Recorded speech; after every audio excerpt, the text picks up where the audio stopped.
Alors, le projet InMédia, c'est un projet de prévention des risques liés à l'utilisation des médias électroniques par les jeunes.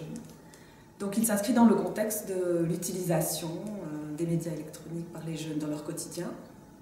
Et puis, la question qui se pose, c'est finalement quelle est l'utilisation que les jeunes font des médias électroniques, puisqu'ils les utilisent de façon quotidienne, donc aussi sans la surveillance ou l'observation des parents. Donc, on a finalement des jeunes qui sont omniprésents en utilisation de ces médias électroniques et on ne sait pas finalement qu'est-ce qu'ils font et qu'est-ce qu'ils sont capables de faire, à quel contenu ils ont accès, quel temps d'usage se déroule autour de ces médias électroniques. Donc le projet InMédia vise à redonner la parole aux jeunes.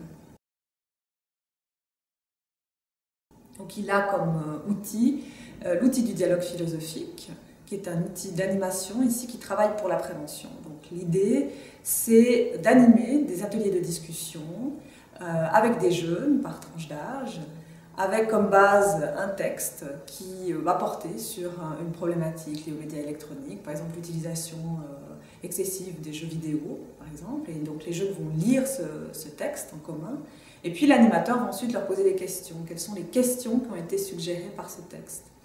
Il y en a une qui sera choisie, qui sera débattue à l'intérieur du groupe. Donc, l'idée est donc de donner la parole aux jeunes, d'un côté en les invitant à réfléchir, donc en écoutant sans jugement l'ensemble de leurs avis, de leurs opinions sur la problématique. Ils sont amenés à argumenter, contre-argumenter, donner des exemples, comparer avec la pensée de quelqu'un d'autre. Ça, c'est le premier point, donc ça stimule l'esprit critique, la prise de position. Et puis le deuxième point, c'est de travailler en co-construction, donc de travailler avec les autres, donc ça renforce leur capacité sociale, si on veut, leur prise de confiance dans la discussion et la réflexion.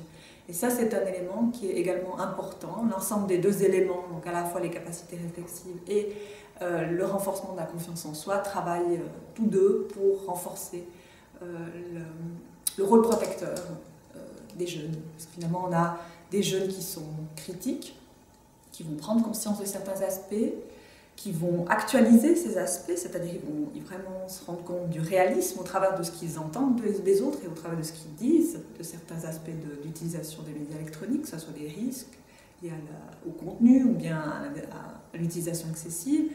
Et puis d'un autre côté, ils vont être amenés à travailler entre eux pour se protéger collectivement, pour se sensibiliser mutuellement aux risques engendrés par cette utilisation.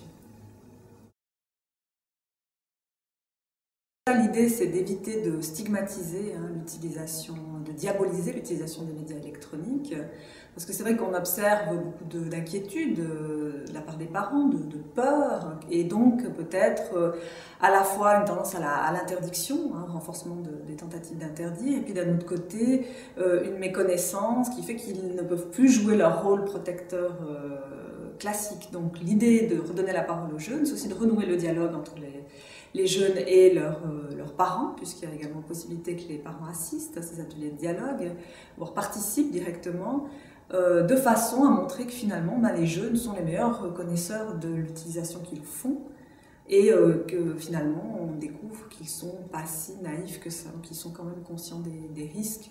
C'est là que pour les professionnels c'est également intéressant parce qu'on voit que finalement le discours de prévention peut être réactivé, réactualisé et conscientisé. Donc il peut fonctionner de façon tout à fait opérante. Davantage avec cette formule de discussion que peut-être une formule ex cathedra où le jeune reçoit des informations et puis de la part des professionnels.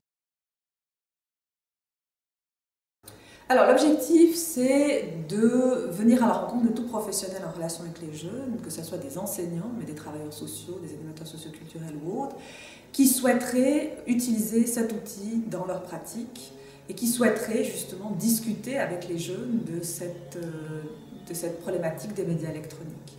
En sachant que cet outil n'a pas un discours de prévention tout construit, puisque son but, c'est plutôt de réactiver les discours de prévention qui peuvent être déjà perçus par les jeunes, et d'ailleurs c'est ce qu'on observe dans les ateliers, c'est que les jeunes vont ressortir certains éléments du discours de prévention, ils vont réfléchir au travers de la discussion, et donc ils vont être amenés à le rendre actif. Et c'est un des atouts de cet outil, c'est de permettre de rendre conscient, de rendre actif ces discours de prévention auprès des jeunes. le projet immédiat existe en Suisse depuis 2007. Il a été développé par l'association Rien ne va plus à Genève, dans le but de prévenir donc, les risques liés à l'utilisation des médias électroniques, avec la collaboration de l'association Profilo. Et en 2011, il a été repris par le GREA pour sa gestion opérationnelle, dans le but de lui donner une dimension romande et également de l'étendre à d'autres thématiques, dont notamment la langue.